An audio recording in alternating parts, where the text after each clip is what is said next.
Okay, so this next one is kind of fun. So, have you practiced saving one-handed shots? So, this one, full disclosure for this next one, guys, is that I don't have a full-on plan for how to save one-handed shots. That's not the point of this. Okay, that's not the point of this. There's some more clips here. Here it is. It's coming up right here. Okay, so I love this one too because I get to pick defense again, which is becoming a thing for me. Um, so I'll just play this through once. So you guys can watch it. Feed comes across the top. This guy midi overcommits. Goalie's in pretty good position. All right, this guy runs through three people, takes a one-handed shot and scores, and that's just wrong. Okay, I hate that. Okay, well there comes my handball clip. All right, so first and foremost, let's. So I like this goalie's position. I think that top hand. I think that the head of the stick is a little high. I think we can bring those hands down and get that left elbow out a little bit, and just get to more of an athletic stance.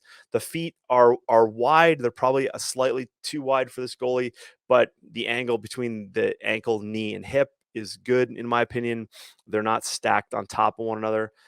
So this goalie can move. Okay, so let's just talk for a second about defense. Um, Actually, let's talk for a second before I get into that. Let's talk first about this. Is that I encourage your teams, your coaches, your goalies to basically dedicate a small percentage of practice, whatever, 5%, 100 balls, I don't care, like what you figured out, 5 minutes, 10 minutes to creative shots, to creative shooting, not just for your goalies but for your team. Okay, because um the um the thing that really bothers me is that um the creativity of lacrosse has gone up a lot, the creativity of shooters, but the creativity of goalies to understand what that can do has gone away. All right, and so you have to dedicate some time to that, or else your goalie's just going to be further and further behind. And again, this is part of the language of lacrosse. It's unique. A one-handed shot coming through the middle of the crease, it's like a swear at a bar, right? You're not going to be in there all that often, but then when you're there, if that happens, you got to learn how to deal with it, right? So, so for this, some of you are in more bars than others, but let's just put it that way. Um, all right. So yes, Mike, poor Estridge. First, the guy should have been leveled. Second, a one-handed shot is a one-dimensional vectored shot. Mike, I'm going to stand on my chair because that went over my head. Can you explain, please? Um, um, Yeah, I learned that in box lacrosse. If you follow the head of the stick, it can't change unless he's Superman. Gotcha. Okay, you're that's very true, and that's one thing that people have to understand. So, so in box lacrosse, in particular, like when you get around a lot of really good guys, and Mike, are you in Denver? Can't remember. Um, But the idea is that guys in box get really creative, partly because there's like a shot clock, and so sometimes people get hung up at the last couple seconds. They got to do something to get the shot off. But you see guys coming in, getting hung up, and they got one hand on the stick, and they try to make a shot, and then he's totally committed once the second hand is off the stick. Yes, you're from Denver. Yeah, totally. Okay, cool.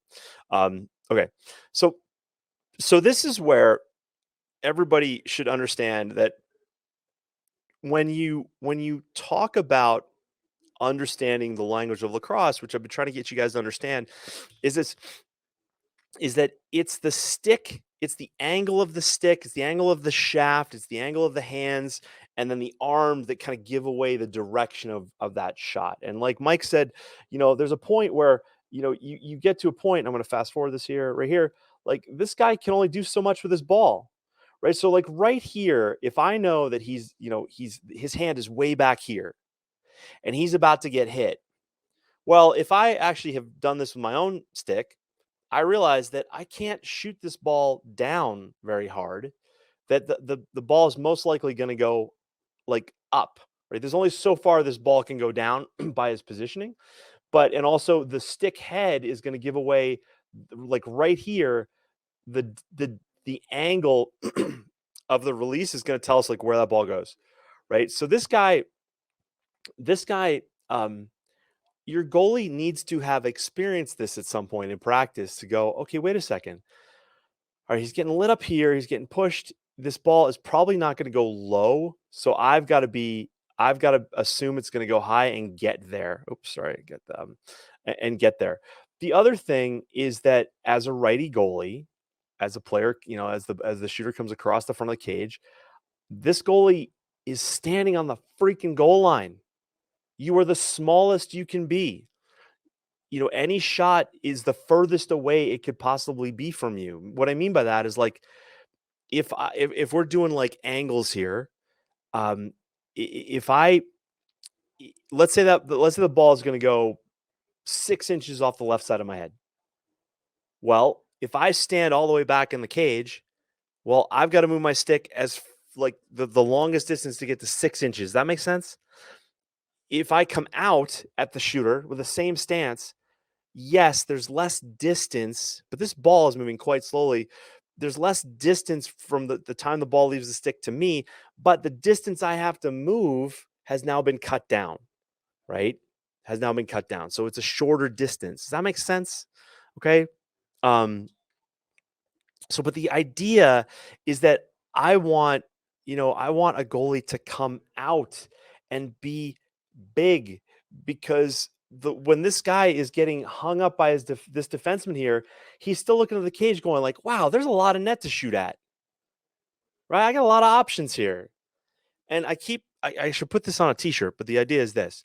If you stand back in the cage, okay, it's the smallest you can be, it's the most net they can shoot at, and the assumption is they're going to hit the cage, right? They're going to hit the cage, right? And you're going to have to make a save. Whereas if you are a big dude, right? They've got less to shoot at. So a couple things happen. One, they miss. Two, they hit you. Three, they decide not to shoot at all, right? Four, you make the save. Or then five, it goes in. Otherwise, it's like they shoot, you try to make a save, it goes in. What do you want? You want five options or just two? Okay. Mike writes, Mike, you guys some good comments in here, buddy. This is great. You got it, John. Meet the shot from the only place it can come from, the stick head. Yep. Only bad thing that can happen is it reflects off your defender, and you can't always account for that. Yeah. Like we don't plan, like lacrosse goalies, field lacrosse goalies especially, we're not planning for deflections. We're not like an ice hockey goalie. Even soccer goalies, like they'll do they'll do deflection training, really, I think just to spice it up a little bit. But the idea, in my opinion, is that field lacrosse goalies have to learn what the hell's going on with a stick head and what's going on with a stick and where's the ball going to go, right? Because at the D1 level, it happens in a freaking heartbeat. But so let's just rip on the defenders here for a second. So right here, this midi starts out okay. Okay, he comes, but right here, the job here for your defense, coaches, please tell your D. Your job is not to get the ball. Your job is to contain the man. So right here, this is a very Canadian move, right? This is a very Canadian move. Guy comes in, puts the stick in his left hand, and he's going to try to dodge under, all right? And then he's going to roll. But he can't do anything with his ball here. He can't pass it. He can't shoot it. So your job is to just contain him, okay? And so right here, this defender is now, how do we call it? What's the technical term? Screwed. Yeah, right here. So he's kind of got him, but he's underneath him, and he's gonna overcommit here. And now, where if he had just stayed here, he would have run him into a double team, and they probably could have stripped the ball. This is what I can't stand about the state of defense now in high school and collegiate lacrosse, is that the defender thinks it's just him. And there's no, even in that UVM game, the goalie calls for double team and the D totally butchers it and they get scored on. So right here, this long pole goes to hack at him. But now because that short stick right here is out of position, he's just going to run around them both. Run around them both. But now here, the defender kind of trips at this point. They still got him if they're just patient and realize, like, oh, guess what? He's gonna have to bring his hands back to score. Let's just wait for that. Oh, wait, no, we'll just run right around him again. 7-7 run, like 77 has run around this kid like 3 times. Okay. All he's got to do is get inside of him, right? And now the slide comes, which is great, but it's a shorty, so you can't really do much. And the guy looks like a freaking genius running around 3 people. So it's like, please, guys. Yeah, but damn, that defense failed. Mike writes, as I tell my son, the single point of truth is the stickhead. Don't respect the shooter's body. They have been trained to lie. If they have good shooting coaches, focus on the stickhead. But damn, that defense failed. Yes. Yeah, and I think last week is when I talked about I think it